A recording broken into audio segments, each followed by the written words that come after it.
Hello, and welcome back to Baby Elias's stories. We now return to Feet of Clay by Terry Pratchett. Part 11. Sergeant Detritus's approach to these matters was almost instinctively correct. He had the palace staff lined up in front of him and was shouting at them at the top of his voice. Look at old Detritus, Vimes thought as he went down the stairs. Just your basic thick troll a few years ago. Now a valuable member of the watch, provided you get him to repeat his orders back to you to make sure he understands you. His armor gleams even brighter than Carrot's because he doesn't get bored with polishing. And he's mastered policing as it is practiced by the majority of forces in the universe, which is basically screaming angrily at people until they give in. The only reason that he's not a one-troll reign of terror is the ease with which his thought processes can be derailed by anyone who tries something fiendishly cunning, like an outright denial. I know you all done it, he was shouting. If the person what done it does not own up their whole staff, and I means this, their whole staff will be locked up in the tanty, also we throws the key away. He pointed a finger at a stout scullery maid. It was you what done it, own up. No. Detritus paused, then, where was you last night, own up. In bed, of course. Aha. That a likely story. Own up. That where you always is at night? Of course. Aha. Own up. You got witnesses? Sauce. So you got no witnesses. You done it then. Own up. No. Oh. All right. Thank you, Sergeant. That will be all for now, said Vimes, patting him on the shoulder. Are all the staff here? He glared at the lineup. Well, are you all here?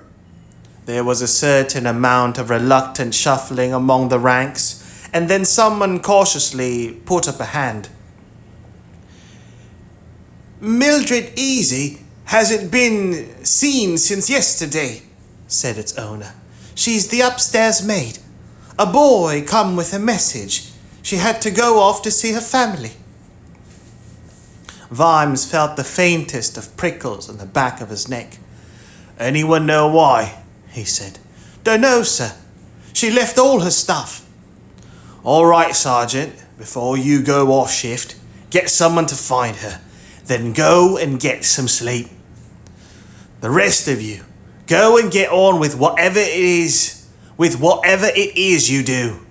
Mr. Drumknot, the Patrician's personal clerk, who'd been watching Detritus's technique with a horrified expression, looked up at him.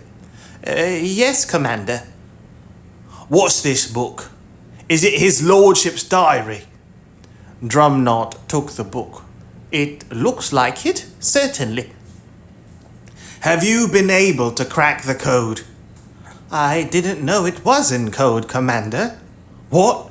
You've never looked at it? Why should I, sir? It's not mine. You do know his last secretary tried to kill him? Yes, sir. I ought to say, sir, that I have already been exhaustively interrogated by your men. Drumknot opened the book and raised his eyebrows. What did they say? Said Vimes. Drumknot looked up thoughtfully. Let me see now. It was you what done it. Own up. Everybody seen you. We got lots of people say you done it. You done it all right, didn't you? Own up. That was, I think, the general approach. And then I said it wasn't me, and that seemed to puzzle the officer concerned. Drumknot delicately licked his finger and turned a page.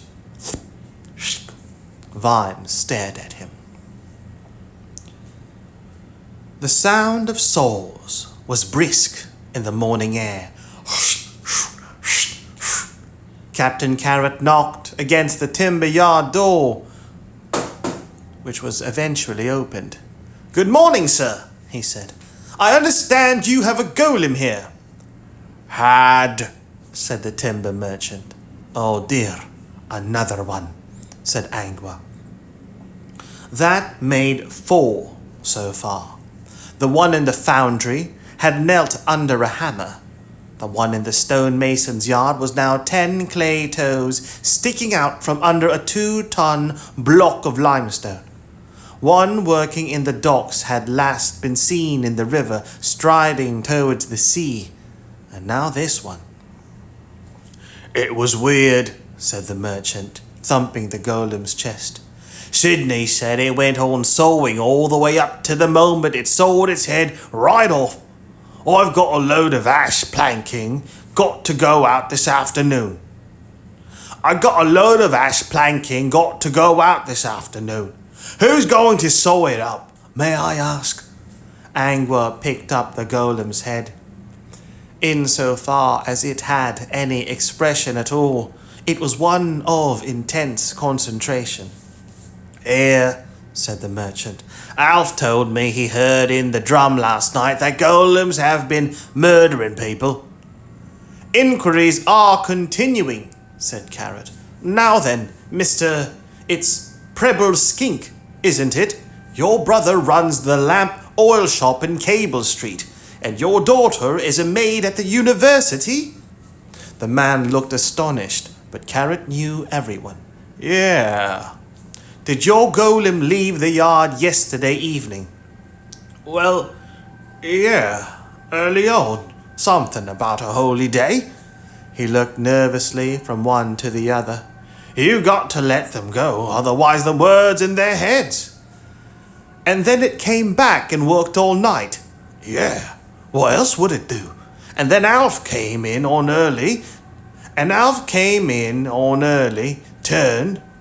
And then Alf came in on early turn, and he said it came up out of the saw pit, stood there for a moment, and then—" "Was it sawing pine logs yesterday?" said Angua.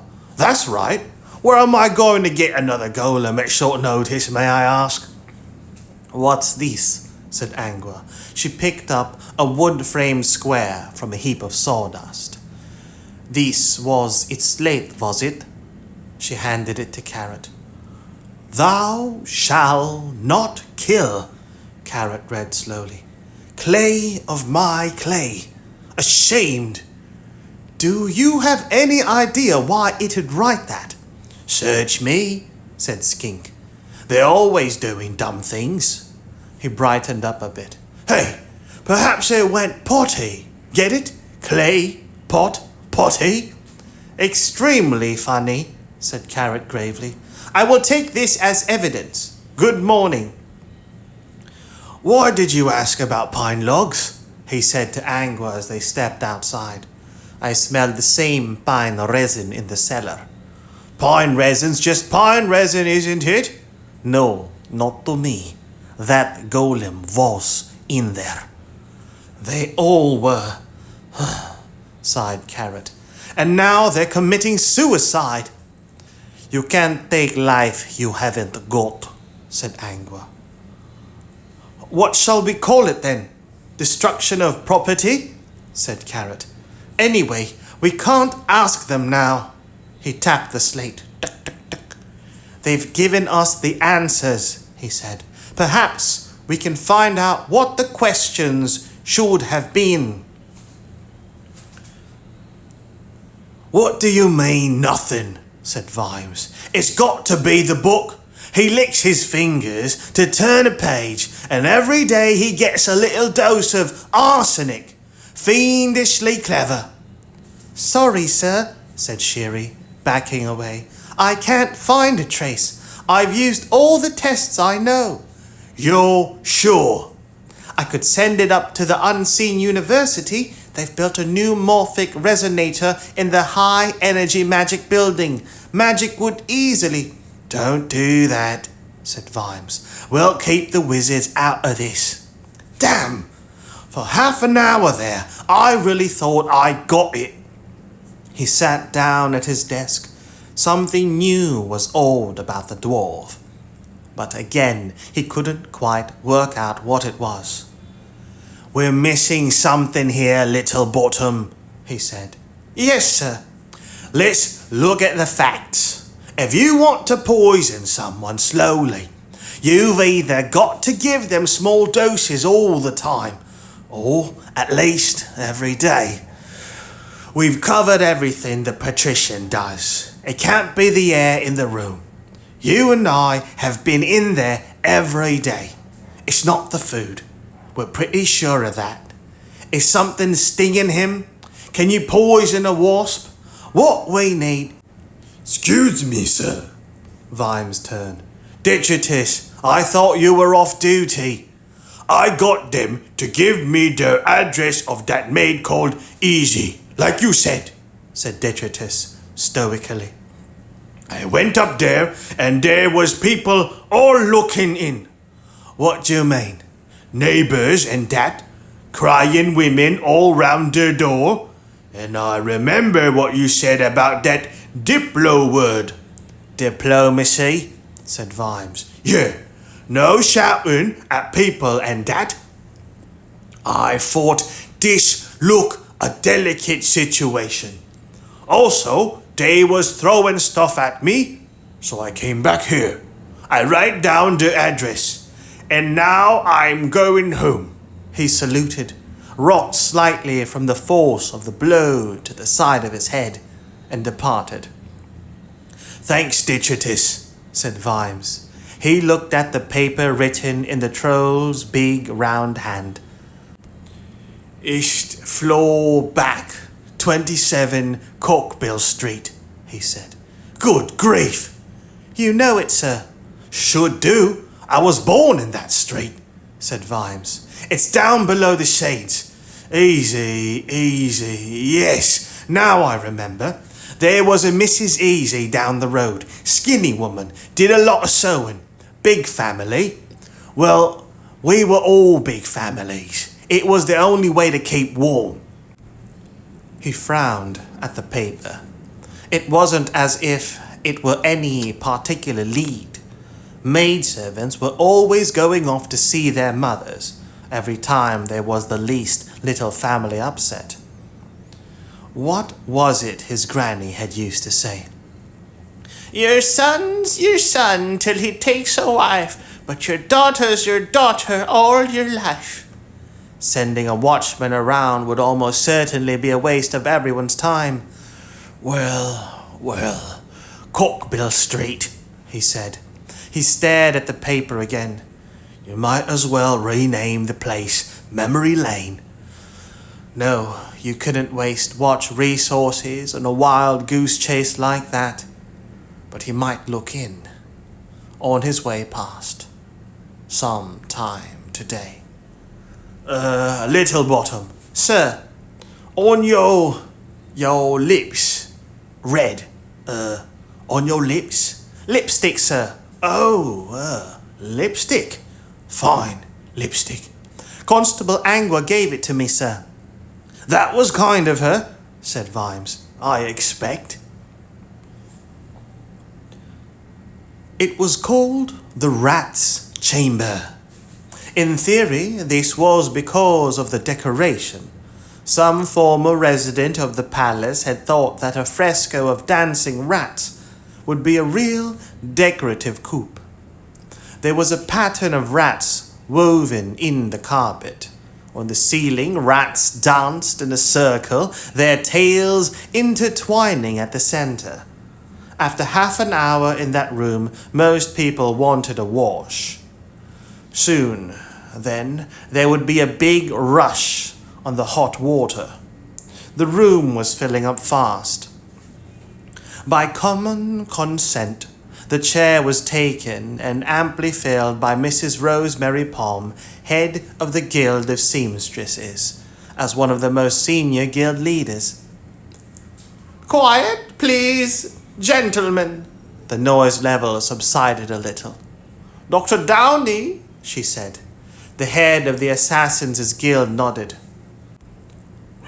"My friends, I think we are all aware of the situation," he began. "Yeah, so's your accountant," said a voice in the crowd. There was a ripple of nervous laughter, but it didn't last long, because you don't laugh too loud at someone who knows exactly how much you're worth dead. Dr. Downey smiled. "I can assure you once again, gentlemen and ladies, that I am aware of no engagement regarding Lord Vetinari. In any case, I cannot imagine that an assassin would use poison in this case. His lordship spent some time at the assassin's school. He knows the uses of caution. No doubt he will recover." "And if he doesn't," said Mrs. Palm. "No one lives forever," said Dr. Downey, in the calm voice of a man who personally knew this to be true. "Then, no doubt, we'll get a new ruler." The room went very silent. The word "Who?" hovered silently above every head. The thing is, said Gerhard Sock, head of the Butchers' Guild. You've got to admit, well, think about some of the others. The words Lord Snapcase now, at least this one isn't actually insane, flickered in the group consciousness. "I have to admit," said Mrs. Palm, "that under Vetinari it has certainly been safer to walk the streets." "You should know, madam," said Mr. Sock. Mrs. Palm gave him an icy look. There were a few sniggers. "I meant that a modest payment to the Thieves' Guild is all that is required for perfect safety," she finished. "And, indeed, a man may visit a house of ill." "Negotiable hospitality," said Mrs. Palm quickly. "Indeed, and be quite confident of not waking up stripped stark naked and beaten black and blue," said Sock. "Unless his tastes run that way," said Mrs. Palm. "We aim to give satisfaction, very accurately, if required." "Life has certainly been more reliable under Vetinari," said Mr. Potts of the Bakers' Guild. "He does have all street theatre players and mime artists thrown into the scorpion pit," said Mr. Bogus of the Thieves' Guild. "True, but let's not forget that he has his bad points too. The man is capricious."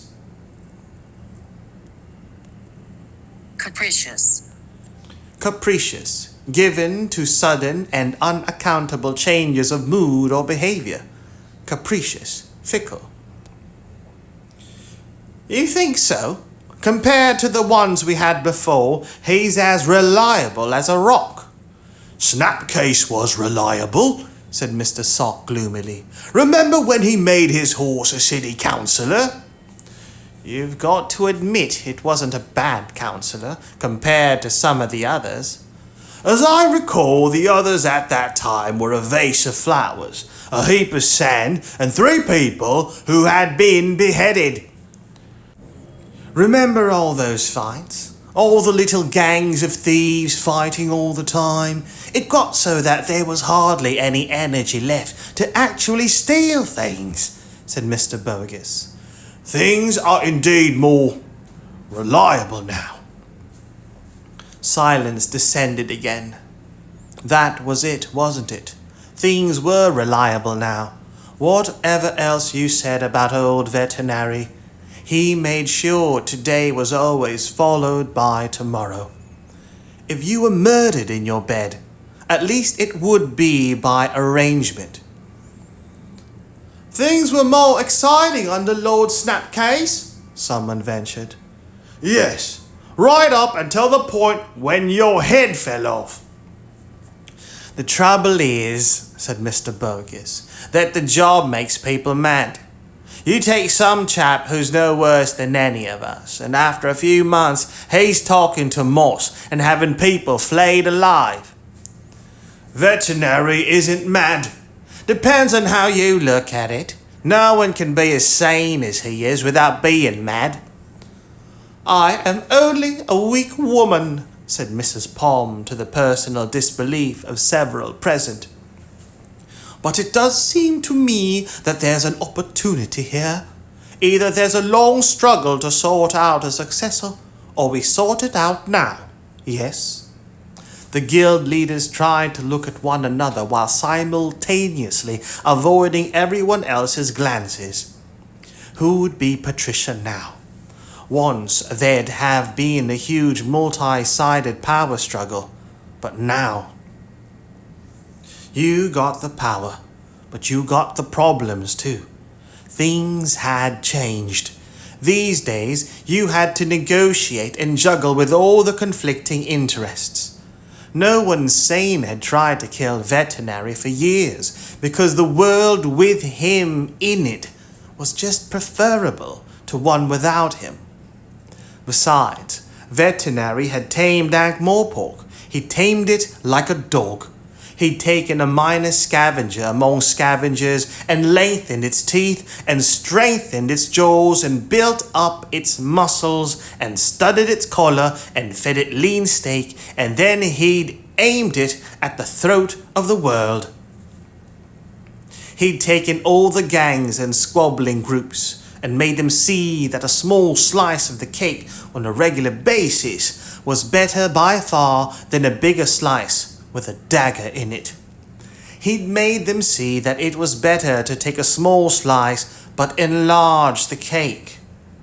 Ankh-Morpork, alone of all the cities of the plains, had opened its gates to dwarves and trolls. Alloys are stronger, Vetinari had said. It had worked. They made things. Often they made trouble, but mostly they made wealth. As a result, although Ankh-Morpork still had many enemies, those enemies had to finance their armies with borrowed money. Most of it was borrowed from Ankh-Morpork at punitive interest. There hadn't been any really big wars for years. Ankh-Morpork had made them unprofitable. Thousands of years ago, the old empire had enforced the Pax Morporkia, which had said to the world, "Do not fight, or we will kill you." The Pax had arisen again, but this time it said, "If you fight, we'll call in your mortgages. And incidentally, that's my pike you're pointing at me. I paid for that shield you're holding, and take my helmet off when you speak to me, you horrible little debtor." And now the whole machine, which whirred away so quietly that people had forgotten it was a machine at all and thought that it was just the way the world worked, had given a lurch. The guild leaders examined their thoughts and decided that what they did not want was power. What they wanted was that tomorrow should be pretty much like today. "There's the dwarves," said Mr. Bogus. "Even if one of us, not that I'm saying it would be one of us, of course, even if someone took over, what about the dwarves? We get someone like Snapcase again, there's going to be chopped kneecaps in the streets." "You're not suggesting we have some sort of vote, are you? Some kind of popularity contest?" "Oh, no, it's just all more complicated now, and power goes to people's heads. And then other people's heads fall off." "I wish you wouldn't keep on saying that, whoever you are," said Mrs. Palm. "Anyone would think you'd had your head cut off." Oh, it's you, Mr. Slant. I do apologize." Speaking as the president of the Guild of Lawyers, said Mr. Slant, the most respected zombie in Ankh-Morpork, I must recommend stability in this matter. I wonder if I may offer some advice. How much will it cost us? Said Mr. Sock. Stability, said Mr. Slant, equals monarchy. Oh, now don't tell us. Look at Clatch, said Mr. Slant doggedly. Generations of serifs. Result? Political stability. Take Sodopolis, or Stolat, or even the Agatian Empire. Come on, said Dr. Downey. Everyone knows that kings, oh, monarchs come and go, they dispose one another, and so on and so forth, said Mr. Slant. But the institution goes on. Besides, I think you'll find that it is possible to work out an accommodation. He realized that he had the floor. His fingers absent-mindedly touched the seam where his head had been sewn back on. All those years ago, Mr. Slant had refused to die until he had been paid for the disbursements in the matter of conducting his own defense. How do you mean? Said Mr. Potts. I accept that the question of resurrecting the Ankh-Morpork succession has been raised several times recently, said Mr. Slant. Yes, by madmen, said Mr. Bogus. It's part of the symptoms. Put underpants on head, talk to trees, drool, decide that Ankh-Morpork needs a king. Exactly. Supposing sane men were to give it consideration. Go on, said Dr. Downey. There have been precedents, said Mr. Slant. Monarchies who have found themselves bereft of a convenient monarch have obtained one. Some suitably born member of some other royal line. After all, what is required is someone who, knows the ropes, as I believe the saying goes. Sorry, are you saying we send out for a king? Said Mr. Bogus. We put up some kind of advertisement, throne vacant, applicant must supply own crown? In fact, said Mr. Slant, ignoring this, I recall that during the First Empire, Angua wrote to Ankh-Morpork and asked to be sent one of our generals to be their king, their own royal lines having died out through interbreeding so intensively that the last king kept trying to breed with himself. The history books say that we sent our loyal General Tacticus, whose first act after obtaining the crown was to declare a war on Ankh-Morpork. Kings are interchangeable. You mentioned something about reaching an accommodation, said Mr. Bogus. You mean we tell the king what to do? I like the sound of that, said Mrs. Palm. I like the echoes, said Dr. Downey. Not tell, said Mr. Slant. We agree. Obviously, as king, he would concentrate on those things traditionally associated with kingship. Waving, said Mr. Sock. Being gracious, said Mrs. Palm. Welcoming ambassadors from foreign countries, said Mr. Potts. Shaking hands. Cutting off heads. No, that will not be part of his duties. Minor affairs of state will be carried out. By his advisors, said Dr. Downey. He leaned back. I'm sure I can see where this is going, Mr. Slant, he said. But the kings, once acquired, are so damn hard to get rid of. Acceptably. There have been precedents for that too, said Mr. Slant. The assassin's eyes narrowed. I'm intrigued, Mr. Slant, that as soon as the Lord Vetinari appears to be seriously ill, you pop up with suggestions like this. It sounds like a remarkable coincidence. There is no mystery, I assure you. Destiny works its course. Surely many of you have heard the rumors that there is, in this city, someone with a bloodline traceable all the way back to the last royal family. Someone working in this very city in a cooperatively humble position. A lowly watchman, in fact. There were some nods, but not very definite ones. They were to nods what a grunt is to yes. The guilds all picked up information. No one wanted to reveal how much or how little they personally knew, just in case they knew too little, or even worse, turned out to know too much. However, Doc Pseudopolis of the Guild of Gamblers put on a careful poker face and said, Yes, but the tricentennial is coming up, and in a few years it'll be the century of the rat. There's something about centuries that gives people a kind of fever. Nevertheless, the person exists, said Mr. Slant. The evidence stares one in the face if one looks at the right places.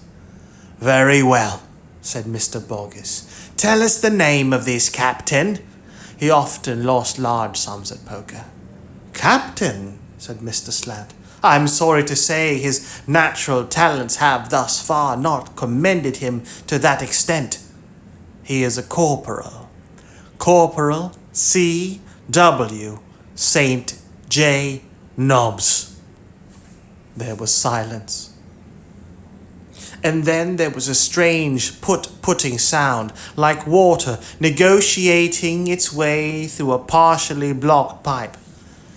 Queen Molly of the Beggars' Guild had so far been silent apart from occasional damp sucking noises as she tried to dislodge a particle of her lunch from the things which, because they were still in her mouth and apparently attached, were technically her teeth.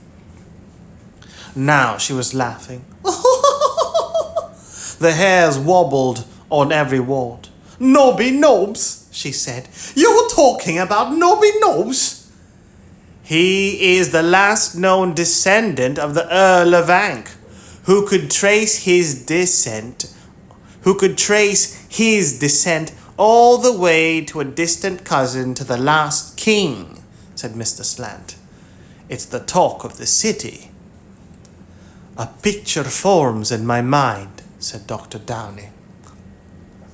Small, monkey-like chap, always smoking very short cigarettes, spotty. He squeezes them in public. That's Nobby! Queen Molly chuckled. Face like a blind carpenter's thumb. Him, but the man's a tit. And dim as a penny candle, said Mr. Boggis. I don't see. Suddenly he stopped, and then contracted the contemplative silence that was gradually affecting everyone else around the table.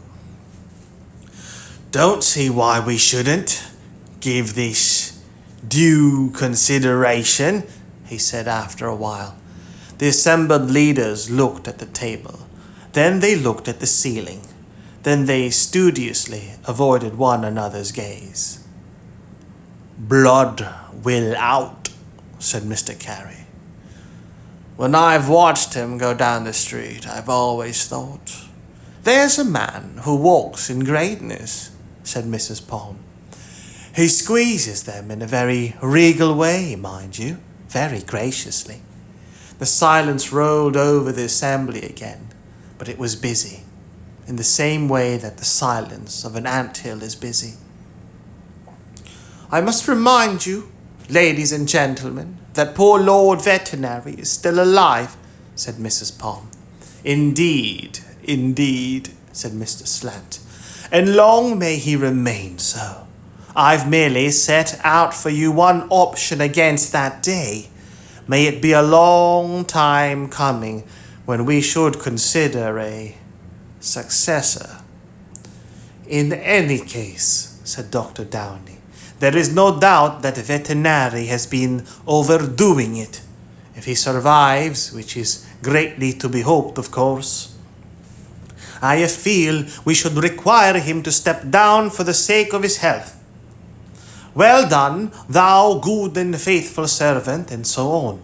Buy him a nice house in the country somewhere. Give him a pension.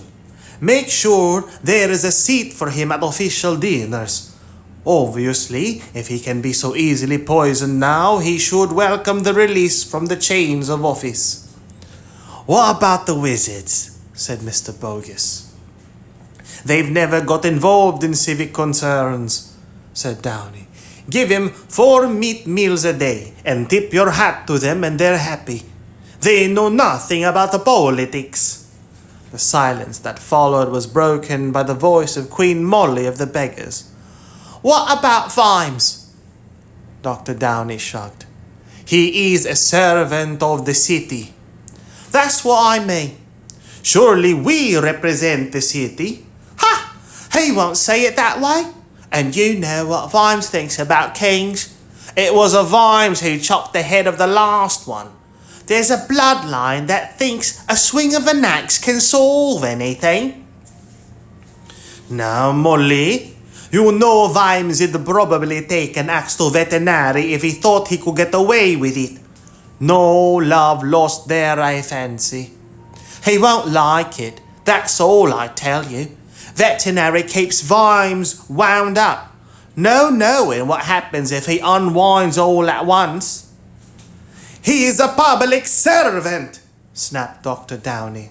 Queen Molly made a face, which was not difficult in one so naturally well endowed, and sat back. So this is the new way of things, is it? She muttered. Lot of ordinary men sit around a table and talk, and suddenly the world's a different place.